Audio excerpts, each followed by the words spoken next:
السلام علیکم ورحمۃ اللہ وبرکاتہ۔ بسم اللہ والصلاۃ والسلام علی رسول اللہ، اما بعد۔ آپ نے سوال کیا کہ کیا قرآن پاک میں کوئی ایسی آیت ہے جس میں ناشکری کرنے والوں کو عذاب کی وعید سنائی گئی ہو؟ جی ہاں، قرآن پاک کے اندر ایک آیت ہے جس میں اللہ کریم نے فرمایا لَئِن شَكَرْتُمْ لَأَزِيدَنَّكُمْ، اگر تم میرا شکر ادا کرو گے تو میں تمہیں بہت زیادہ عطا کروں گا، بہت زیادہ، لَأَزِيدَنَّكُمْ، زیادہ عطا کروں گا۔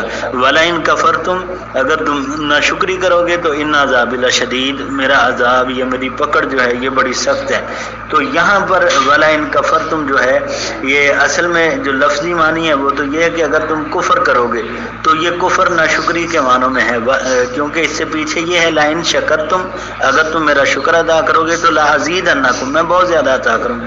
وَلَئِن كَفَرْتُمْ، اگر تم کفر کرو گے یعنی اگر تم ناشکری کرو گے تو ان عذاب لشدید، میری یعنی کہ پکڑ، میرا عذاب یہ بڑا سخت ہے۔ یہ قرآن پاک کے اندر آیت موجود ہے سورہ ابراہیم میں۔ واللہ اعلم۔